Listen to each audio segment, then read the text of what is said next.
समय नैमिषारण्य क्षेत्र में 88,000 महात्माओं से कार्तिक महात्मा की कथा बताते हुए सूत जी कहते हैं कि अनेक प्रकार के कर्म करके भी परमात्मा में की भक्ति में जिसका मन नहीं लगता, वो अगर कार्तिक के महीने में भगवान का पूजन कर लेता है तो उसके अनेक जन्मों के पाप नष्ट हो जाते हैं। और इसलिए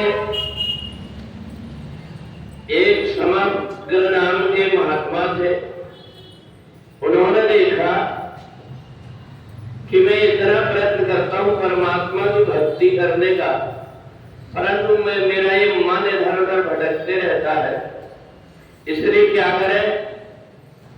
तो लोमश्री जी ने कहा तुम एक काम करो, 1 महीने तक के विष्णु सहस्त्र नाम का पाठ करना, भगवान नारायण की पूजन करना।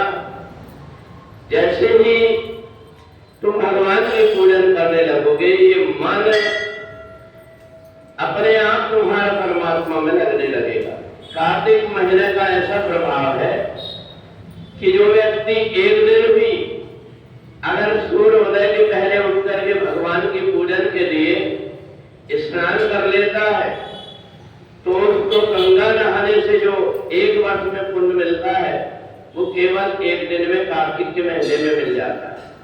कई बार हम लोग स्नान करने के पहले माता गंगा, यमुना, नर्मदा जी का आवाहन करते हैं और आवाहन करके जब हम स्नान करते हैं तो ये सारी नदियां आकर के हमको पवित्र कर देती।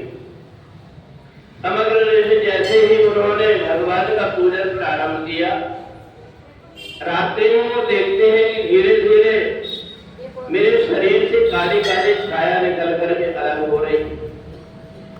पूर्व जन्म के कर्म के कारण व्यक्ति को जो कुछ भी शुभ कर्म करता है कोई ना कोई बाधाएं आती रहती है।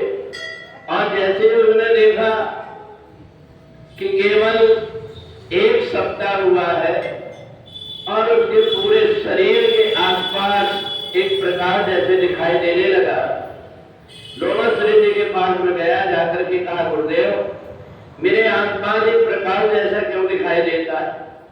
कहा तुमने भगवान के नाम का जो जाप किया, ये भगवान के नाम का प्रकाश है। जो व्यक्ति विष्णु सहस्त्र नाम को सुनता है उसके आसपास सुदर्शन चक्र अपने आप घूमने लगता है।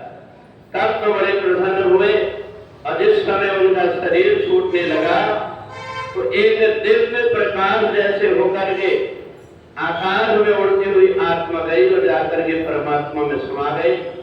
तो सूत जी कहते हैं कि जो व्यक्ति और कुछ ना कर पाए, अगर स्नान करने के पहले इन पवित्र नदियों का आवाहन करके और स्नान कर लेता है तो उसके जाने अनजाने सब प्रकार के पाप नष्ट हो जाते हैं। और विष्णु सहस्त्र नाम में भगवान के नाम का उच्चारण अगर संस्कृत में नहीं होता तो हिंदी में भी हो जाता है। जो व्यक्ति इतना भी नहीं कर पाता, भगवान नारायण का नाम ले लेता है या भगवान का कीर्तन कर लेता है तो एक नाम भी विष्णु सहस्त्र नाम के बराबर हो जाता है। भगवान के ऊपर जो हम जल चढ़ाते हैं इससे हमारे शरीर के सब प्रकार के पाप नष्ट हो जाते हैं। इसलिए कार्तिक का महीना एक ऐसा भक्तों के लिए कल्प वृक्ष है जो कोई भी व्यक्ति इस महीने में भगवान का पूजन करके सब प्रकार के पूर्व जन्म के कर्मों से छूट जाता है। बोले सच्चिदानंद भगवान की।